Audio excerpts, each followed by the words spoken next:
Hello and welcome to this video presentation of Understanding Trauma, the Cause of Chronic Conditions.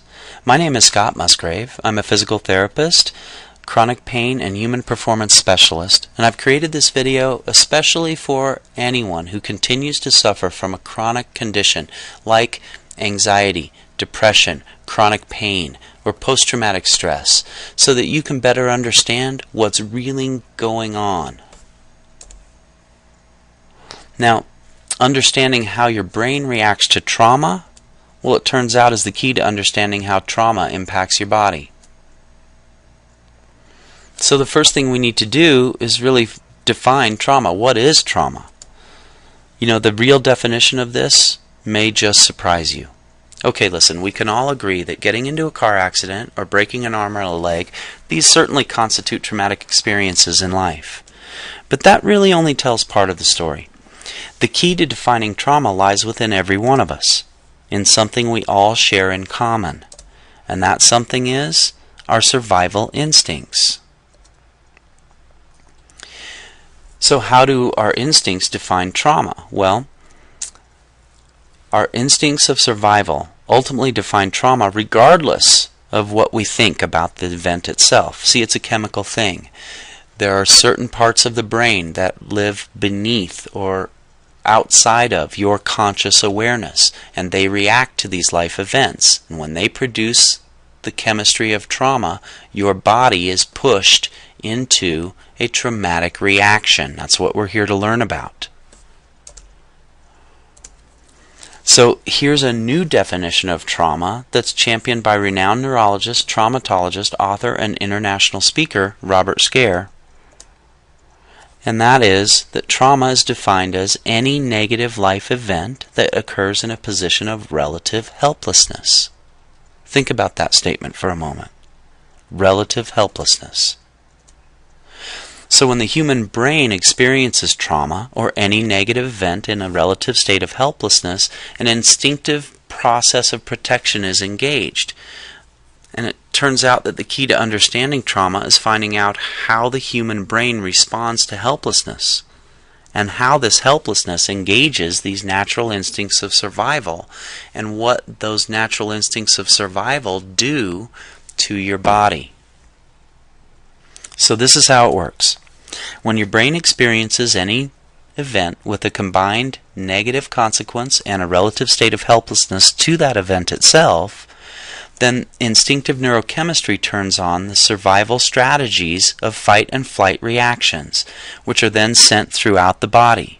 And these fight and flight instinctive reactions of protection serve to help us survive the event, which was ultimately perceived as a potentially life-threatening situation by our brain. So we can all see the benefit of having an instinctive or automatic part of our brain constantly assessing for any life-threatening situation and ready to take action in the event that we experience something like that. But the trouble with trauma is that the human brain has a way of learning to associate many things, even safe things, later on with the actual trauma long ago, and then can re-engage the neurochemical processes of protection over and over and over, often long after, years after, the actual threat has been extinguished. In point of fact, it's important to understand that this happens to all of us all the time, consistent with the basic form and function of the human brain. Now, most of our habits, they're actually formed in exactly the same way. And I want to go through some of the habits of trauma with you, because I think you'll find that many of you have commonalities of symptom patterns or presentations within this grouping of habits. So the habits of trauma include chronic pain, depression, anxiety, fear, tension, anger, post-traumatic stress, dependency, and learned helplessness. Now these interrelated habits, well, they're common patterns that are associated with trauma. They're also common patterns when we're dealing with chronic conditions. And the habits of trauma, well, generally they lead to patterns that have dramatic physiological impact in our bodies and ultimately dictate our very own quality of life. The travesty for most trauma survivors is that the neurochemistry of helplessness is re-engaged so often that maintaining a state of fight and flight becomes a habit. And this results in a myriad of chronic conditions emerging, each having its own doctor, its own medicines, and its own empty promises. So to make matters worse, most of the reactions that have resulted in these habits, well, they were actually false alarms. So now we can understand how the brain responds to trauma, but what does that have to do with how the body reacts to trauma? Okay, listen, the part of your brain that controls all of your survival instincts, see, that's called your autonomic or automatic nervous system. It also controls every system in your body, including your nervous system, cardiac system, digestive system, circulatory system, respiratory system, reproductive system, your excretory system, your muscular system, your skeletal system, your endocrine system or hormone balance, your immune system, and your integumentary system. Take a look at that list. Chances are your symptom patterns are included. But see, this autonomic nervous system, it also micromanages the interrelationships of all of these systems, the tissues and organs that comprise these systems, and how these systems work together to sustain your life. That's 24 hours a day, 7 days a week, no breaks. So when the autonomic nervous system engages the survival instincts of fight and flight, every single system in the body receives instructions to be prepared for critical action. Now, interestingly, if you're able to evade the real or perceived threat that initiated this traumatic response in your brain, then your autonomic nervous system turns off the survival instincts of fight and flight, and this allows your body, your physiology, to return to balance or homeostasis. That's the place where true healing can really occur. But what happens when you can't or don't escape that threat? Then your brain or your autonomic nervous system becomes frozen in a state of fight and flight, still considering the trauma to be an active threat to your survival. And when your autonomic nervous system freezes in the state of instinctively driven protection, fight and flight, kind of just like this iceberg, the real problems are much more than you can see above the surface. The real problems live underneath the surface, inside every single system within your body. Now, when you're frozen in a fight and flight instinctive pattern of protection, your brain drives your body hard at full speed, kind of like this race car. Thing about that is, our body isn't really built to sustain that over the long haul. So, over time, as expected, your body starts to break down. And this results in chronic conditions that show up in multiple systems within your body. Look again at this graphic of the habits associated with trauma: chronic pain, depression, anxiety, fear, tension, anger, post-traumatic stress, dependency, and learned helplessness. Okay? And these can become habituated within your brain, your body, and your very life. Now, the habits of trauma, they generally lead to patterns that have dramatic physiological impact in your bodies, and they ultimately dictate your quality of life.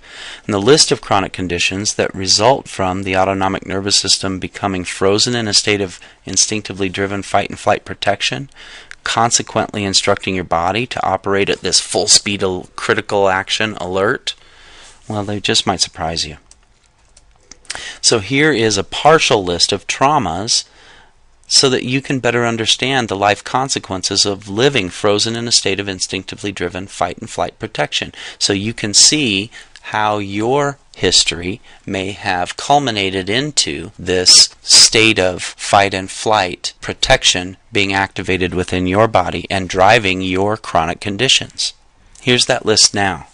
There are many things on this list that you may or may not have considered to be traumatic in the past. I would suggest you just pause this video now and read through this list and ask yourself how these events may have been a part of your life's history.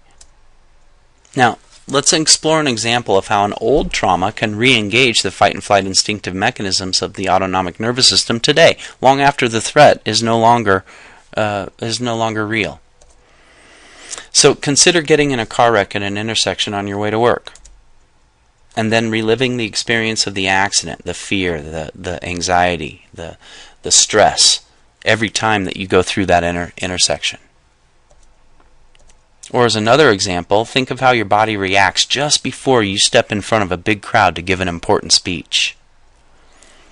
In both of these cases, most of us react in predictable patterns that include increased heart rate, blood pressure, shortness of breath, clammy hands, dry mouth, feeling like you have butterflies in your stomach, tension and stress or recurrence of pain patterns, the inability to focus or make decisions, clenched fists and tight jaw, digestive problems, including irritable bowel syndrome, and many others, avoidance behaviors, and emotional reactions, including anger, fear, anxiety, and depression. Now, how can all of these reactions be universal and predictable for all humans? It's because they represent the impact of the instinctive fight and flight responses of protection within the human body. And every time that these reactions become re-engaged, they're actually reinforced. And this results in the formation of life habits over time. Perhaps this picture best exemplifies how our brain reacts today when exposed to the memory of an old trauma. Even when we consciously understand the experience is not currently or directly threatening our lives today. Look at this picture for a minute and just think about how it makes you feel. You can probably remember what you were doing when this occurred, where you were, the people that were around you, the responses of those people, the looks on their faces. You probably have very good recollection of many events that were associated or surrounded by this event itself. So now we can understand how trauma impacts our brain, how that resulting fight and flight instincts take control over our body in order to help us survive the threat, and how constant reinforcement of this protective patterning results in the formation of life habits. So it seems like the next question has to be, what can we do to break the cycle of trauma? Well, cutting-edge neuroscience, it's led to a remarkable discovery of a very simple treatment application that actually changes the chemistry of trauma within the autonomic nervous system, right at the cause. That's called Associative Awareness Technique, or AAT. And it's a remarkable treatment process that's specifically designed to promote balance within the autonomic nervous system. AAT is a treatment system that's built upon new discoveries in neuroscience, and it represents a much-needed change from the old thinking in medicine. And best of all, most of the AAT treatment system is self-applied once you've learned the techniques. You can perform them on your own anywhere. The first step is called Reflexercise, and it's a simple, effective, self-applied step that can be readily implemented within minutes of downloading an instructional manual. It represents a significant breakthrough in medicine, as Reflexercise promotes a neurochemical trend toward balancing the autonomic nervous system reflexively. That means automatically, even in the face of old, long-habituated traumatic responses. And Reflexercise allows all humans to self-direct or train their own instinctive reactions to trauma. So if you or a loved one suffer from trauma, chronic pain, anxiety, depression, or post-traumatic stress, then Reflexercise is the first step to actually extinguishing that old threat and establishing a renewed sense of neurochemical and therefore physiological balance or homeostasis within your lives. Don't allow mistaken threat responses or false alarms to dictate your quality of life any longer. You can get empowered now to create change within your life. Today is that day. Now, thank you so much for watching. Once again, I'm Scott Musgrave, a chronic pain and human performance specialist, and I wish you a happy, healthy day. For more information about how you can get started with Associative Awareness Technique, please visit wellnessandperformance.com.